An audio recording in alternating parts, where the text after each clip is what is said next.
Hello student, I am Prashant Kumar. Today we will discuss sixth chapter of class 10th, that is triangle. अब हमको triangle के बारे में पढ़ना है। ये ट्रायंगल क्या है, तो यह ज्योमेट्री है। जो कॉन्ग्रुएंट ट्रायंगल क्या होते हैं, सिमिलर ट्रायंगल क्या होता है, इसके बारे में पढ़ना है। तो कॉन्ग्रुएंट ट्रायंगल का डेफिनेशन देखिए, टू ज्योमेट्रिक फिगर या two closed figure, two geometric figure are said to be a congruent which have the same shape and same side. देखिए हम लोग क्लास 9 में कॉन्ग्रुएंट के बारे में पढ़ चुके हैं। जो कॉन्ग्रुएंट होता क्या है, जिसका शेप भी सेम हो और साइज भी सेम हो। तो शेप और साइज सेम हो गया, हम पढ़ चुके हैं क्लास 9 में। फिर क्लास 9 में कॉन्ग्रुएंट चीज पढ़े थे, सिमिलर नहीं पढ़े थे। यहाँ सिमिलर देखते हैं। सिमिलर फिगर क्या होता है, two figure are said to be a similar which have the same shape but need not be a same size. यानी कि दो तो जो फिगर होते हैं, दो तो आपका ज्योमेट्रिक फिगर होगा या क्लोज्ड फिगर होगा, वह सिमिलर कब होगा, तो जब उसका साइज शेप सेम हो। बट यह जरूरी नहीं है कि उसका साइज आपका सेम ही होना चाहिए। साइज आपका डिफरेंट भी होगा, फिर भी वह क्या होगा, ये आपका सिमिलर हो जाएगा। तो कॉन्ग्रुएंट और सिमिलर, यह तो हम डिफिनेशन देखे।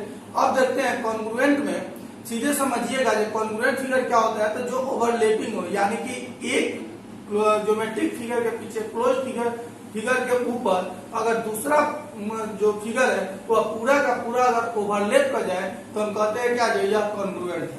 बल्कि सिमिलर में क्या देखते हैं, शेप सेम होना चाहिए, बल्कि यह साइज आपका जरूरी नहीं है, जो need not be a same size.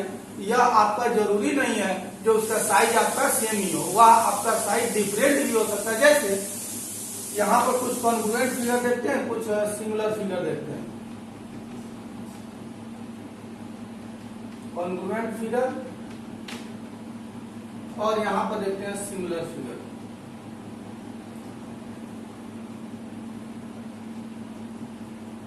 Congruent कुछ फिगर देते हैं, कुछ सिमिलर फिगर देते हैं। कॉन्ग्रुएंट फिगर में जैसे मान लेते हैं यह एक आपका लाइन सेगमेंट है जिसका लेंथ दिया हुआ है, ये भी कोई लाइन सेगमेंट है जिसका लेंथ आपका 6 सेंटीमीटर। फिर एक अनदर लाइन सेगमेंट है जिसका CD, इसका भी अगर लेंथ आपका 6 सेंटीमीटर हो तो कहेंगे क्या, यह दोनों फिगर आपका कॉन्ग्रुएंट है। क्योंकि CD को अगर AB के ऊपर अगर रखते हैं तो यह पूरा का पूरा ओवरलैप कर जाएगा, यह टोटली ओवरलैप होगा।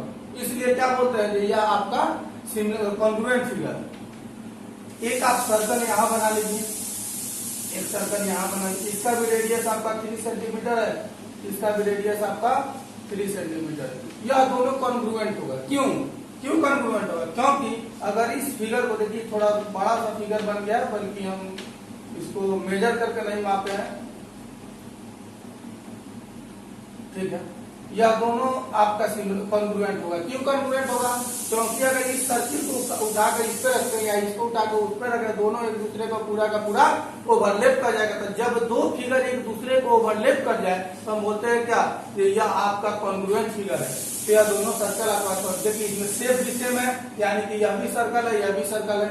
साइज भी सेम है, क्योंकि इसका भी रेडियस 3 सेंटीमीटर है, इसका भी रेडियस 3 सेंटीमीटर। तो जब शेप और साइज दोनों आपका इक्वल हो जाए तो वह कॉन्ग्रुएंट फिगर होता है। जैसे एक ट्रायंगल में देखते हैं, यह ट्रायंगल है ABC और एक अनदर ट्रायंगल है आपका DEF।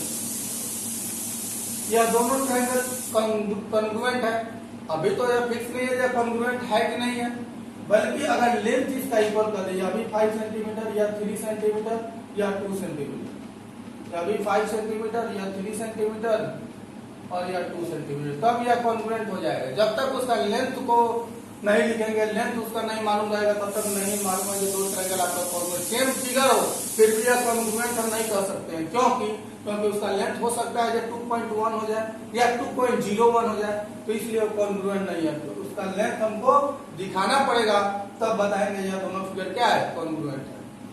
इसका भी ABC ट्रायंगल कॉन्ग्रुएंट है किसका, ट्रायंगल DEF। हम बताए थे कॉन्ग्रुएंट में जो कॉन्ग्रुएंट का साइन ऐसे होता है, इसी साइन द्वारा कॉन्ग्रुएंट को मेजर करते हैं। कोई सिमिलर फिगर नहीं है। मान लेते हैं यह स्क्वायर है जिसका लेंथ है 4 सेंटीमीटर। तो अगर एक 4 होगा तो स्क्वायर का ऑल साइड इक्वल होता है, तो सभी 4 हो जाएंगे। एक अनदर स्क्वायर है जिसका लेंथ हो सकता है 5 सेंटीमीटर,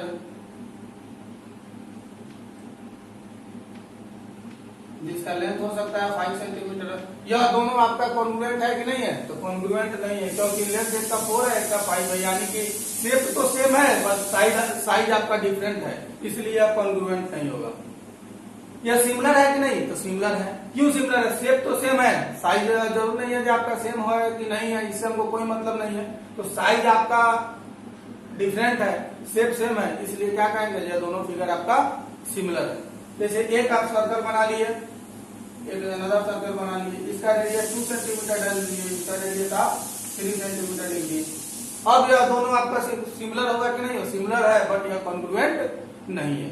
सिमिलर है बट यह कॉन्ग्रुएंट नहीं है। क्योंकि सिमिलर कब है? क्योंकि शेप सेम है, यह साइज आपका सेम है चाहे नहीं है, उससे हमको मतलब नहीं है, तो इसलिए यह दोनों फिगर क्या होगा? आपका सिमिलर होगा, कॉन्ग्रुएंट नहीं होगा। मान लेते हैं एक लाइन सेगमेंट है जिसका लेंथ दिया हुआ है AB, जिसका लेंथ दिया हुआ है 5 सेंटीमीटर। एक अनदर लाइन सेगमेंट है CD, जिसका लेंथ दिया हुआ है 7 सेंटीमीटर। यह आपका कॉन्ग्रुएंट है कि नहीं? कॉन्ग्रुएंट नहीं है, क्योंकि लेंथ आपका एक 5 सेंटीमीटर है, एक 7 सेंटीमीटर, दोनों को जब एक दूसरे के ऊपर अगर रखते हैं तो यह ओवरलैप नहीं करेगा, इसलिए क्या है?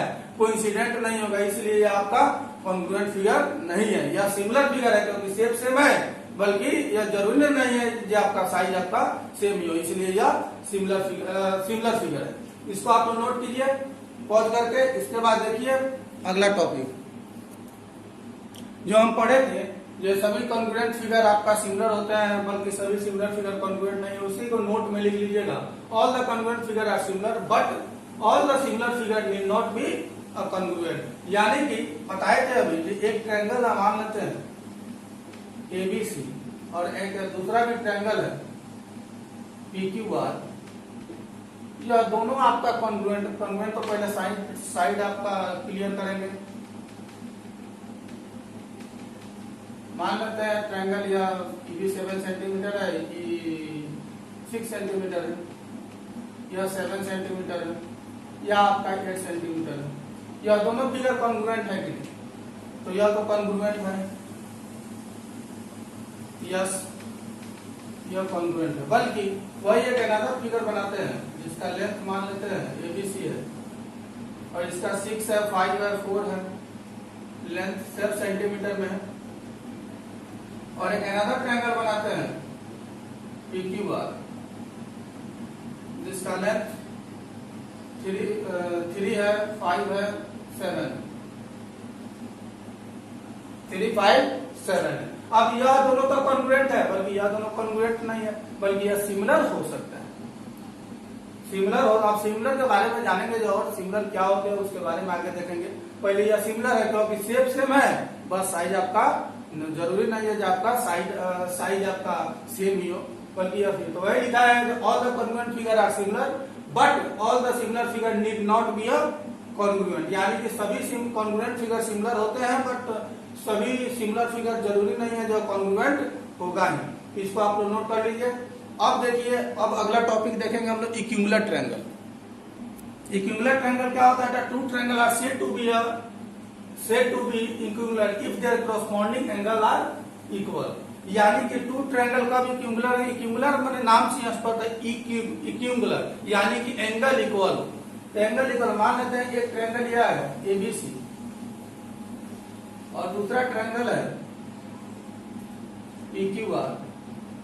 इसका सभी यह 60 डिग्री है तो यह भी 60 डिग्री होना चाहिए, यह 50 डिग्री है तो यह भी 50 डिग्री होना चाहिए, यह 70 डिग्री है तो यह भी 70 डिग्री होना चाहिए। यानी कि सभी एंगल आपका इक्वल हो जाए तो वह दोनों ट्रायंगल क्या होंगे? इक्विमुलर। इक्विमुलर नाम से स्पष्ट होता है जब ऑल करस्पॉन्डिंग एंगल आपका इक्वल हो जाता है वह दोनों ट्रायंगल क्या होंगे? इक्विमुलर होंगे।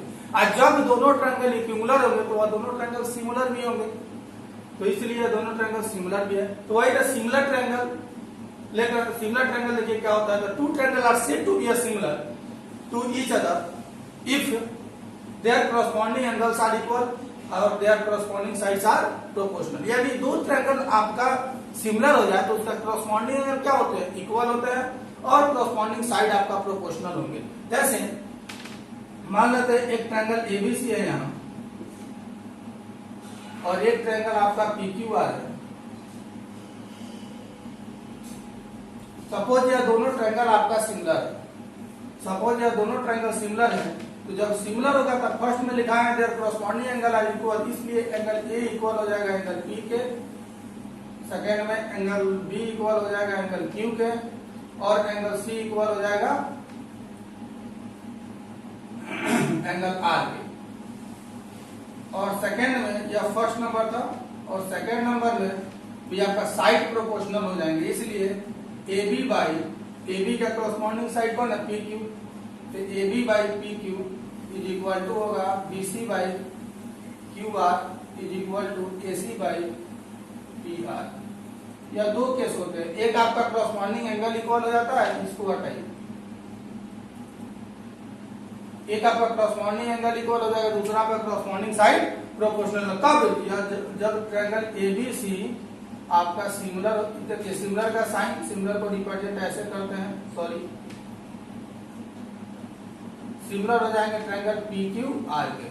जब ट्रायंगल एबीसी और ट्रायंगल पी क्यू आर आपका सिमिलर है तो कॉरस्पॉन्डिंग एंगल इक्वल हो जाएंगे, कॉरस्पॉन्डिंग साइड आपका प्रोपोर्शनल होगा। दूसरी चीज, अगर मान लेते हैं कॉरस्पॉन्डिंग एंगल इक्वल है तो दोनों ट्रायंगल सिमिलर होगा, कॉरस्पॉन्डिंग साइड प्रोपोर्शनल है तो यह दोनों ट्रायंगल सिमिलर होगा।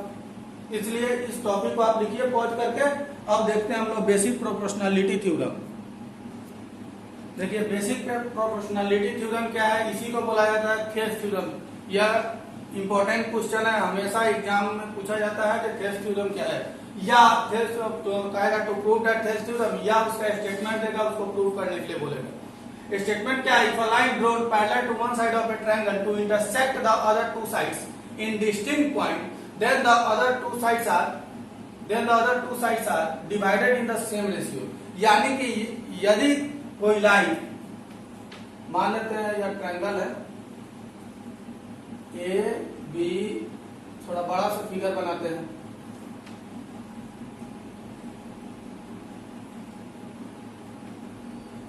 एबीसी कोई ट्रायंगल, यदि कोई लाइन किसी ट्रायंगल की एक साइड के पैरेलल ड्रॉ करते हैं, बीसी के पैरेलल एक लाइन ड्रॉ कर रहे हैं, इसका नाम है D E,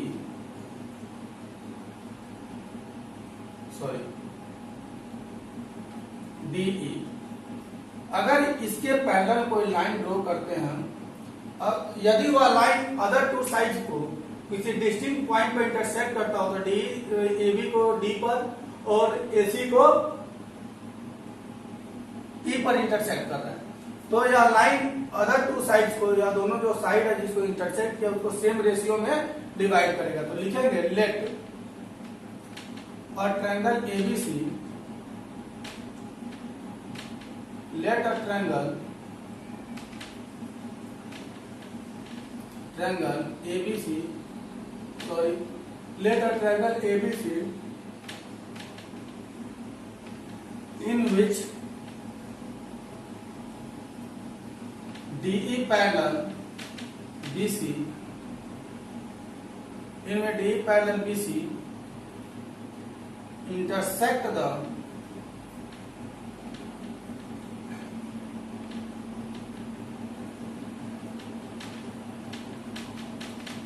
intersect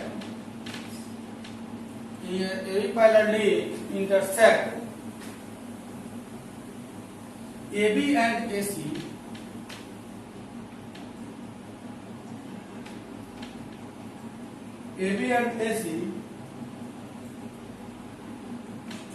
at D and E, AB और AC को D और E पॉइंट पर इंटरसेक्ट करा जाए, D AB and AC at D and E respectively।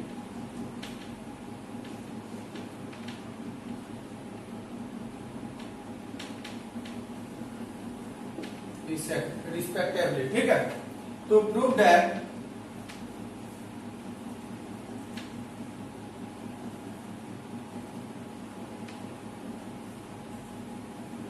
AD by DB is equal to AE by EC। इसलिए हमको prove करना है कि AD by DB is equal to AE by इसी कंस्ट्रक्शन कंस्ट्रक्शन लिखेंगे ड्रो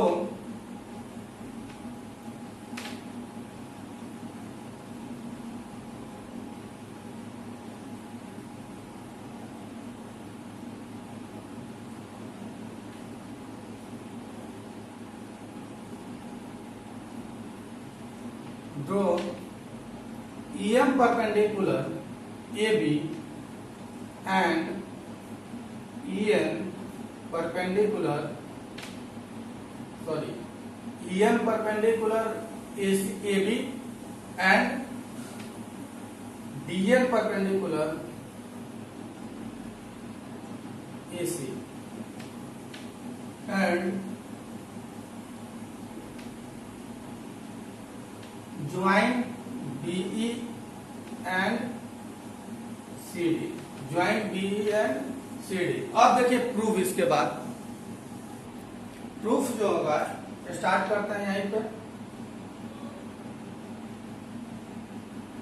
लिखेंगे इन ट्रायंगल। देखिए AD जो ट्रायंगल है उसमें DN भी परपेंडिकुलर है और EM भी परपेंडिकुलर है और EM जो परपेंडिकुलर है वो AD पर भी परपेंडिकुलर है। और आप 9th में पढ़े होंगे तो मान लेते हैं यह एक ट्रायंगल है और यहाँ जो परपेंडिकुलर ड्रॉ करते हैं इसी ट्रायंगल का परपेंडिकुलर होता है। ठीक है, तो लिखेंगे area of triangle in triangle AD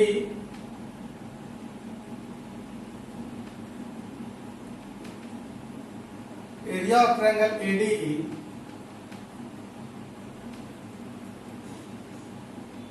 area का फॉर्मूला होता है 1/2 into base into height. 1/2 into base क्या है, बेस इस ट्रायंगल में बेस AD होगा तो AD इंटू हाइट आपका EM होगा तो EM, इसको इक्वेशन 1 मान लीजिए। फिर इन ट्रायंगल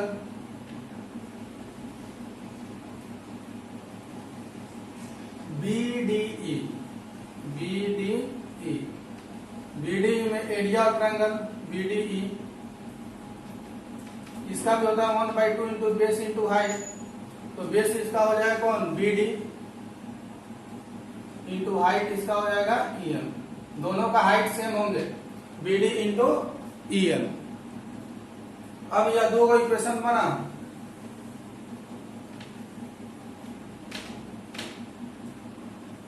दोनों इक्वेशन को डिवाइड कर लेते हैं। Dividing equation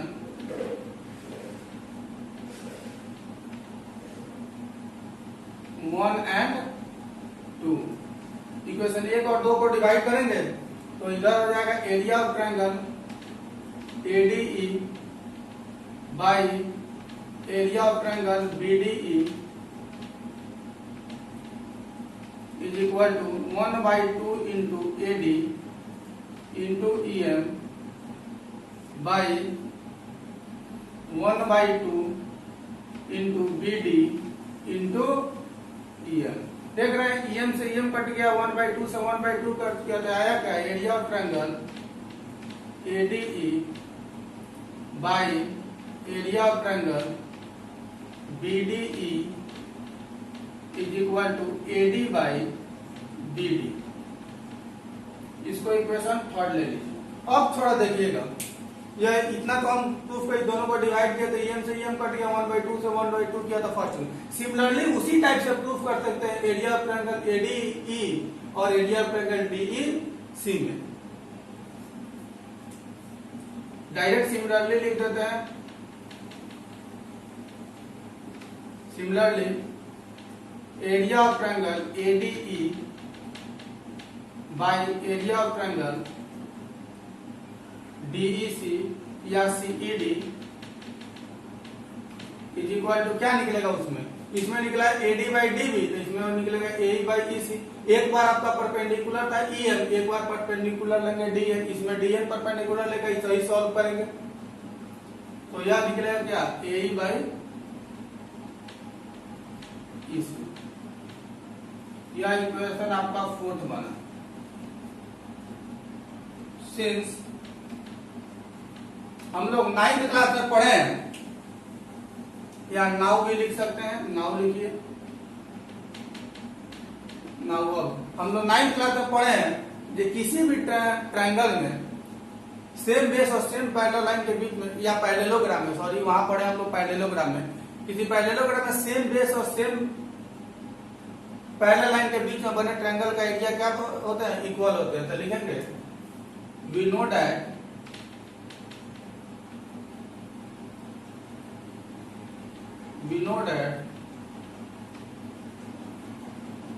two figure having the same base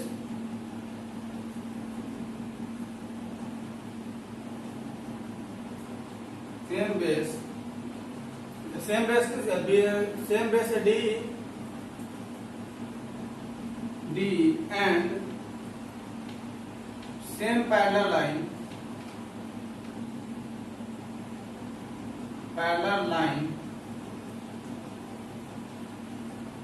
DE and BC are equal in area। ठीक है, या टू फिगर जो लिखे, फिगर का आप फिगर लिखिए दिए, कौन कौन सा फिगर है?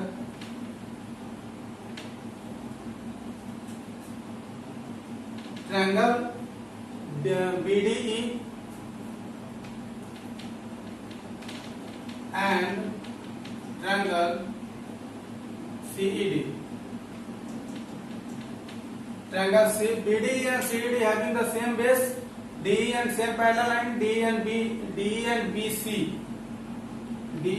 BC are equal in area। यानी कि जो BDE ट्रायंगल है उसका बेस भी सेम बेस है DE, एक CED ट्रायंगल है उसका भी सेम बेस D है, और यह सेम पैरेलल है D और BC के बीच में बन रहा है, इसलिए area of triangle BDE is equal to area of triangle CED। इसलिए दोनों का एरिया अब इसको इक्वेशन आप लोग 5 ले लीजिए। अब देख रहे हैं इक्वेशन 3, 4, 5, इसमें भी ऊपर एरिया ऑफ ट्रायंगल ADE है, इसमें आपका ऊपर में एरिया ऑफ ट्रायंगल ADE है, इसमें भी एरिया ऑफ ट्रायंगल ADE है, इसमें एरिया ऑफ ट्रायंगल BDE है, इसमें एरिया ऑफ ट्रायंगल CED है। तो अब देख रहे हैं क्या, जो BDE या CED है दोनों को अगर इक्वल कर दिए, यहाँ पर इक्वल कर दिए, तो फ्रॉम इक्वेशन 3, 4 एंड 5 से LHS आपका इक्वल हो जाएगा, तो RHS ऑटोमेटिक इक्वल हो गया। तो यहाँ पर लिखिएगा फ्रॉम इक्वेशन 3, 4 एंड 5 से क्या होगा? LHS आपका इक्वल होगा, तो RHS ऑटोमेटिक इक्वल होगा, इसलिए AD बाई BD, इसलिए AD by BD is equal to हो जाएगा AE by EC, AE by EC। Proof. इसको आप लोग पॉज करके नोट कर लीजिए।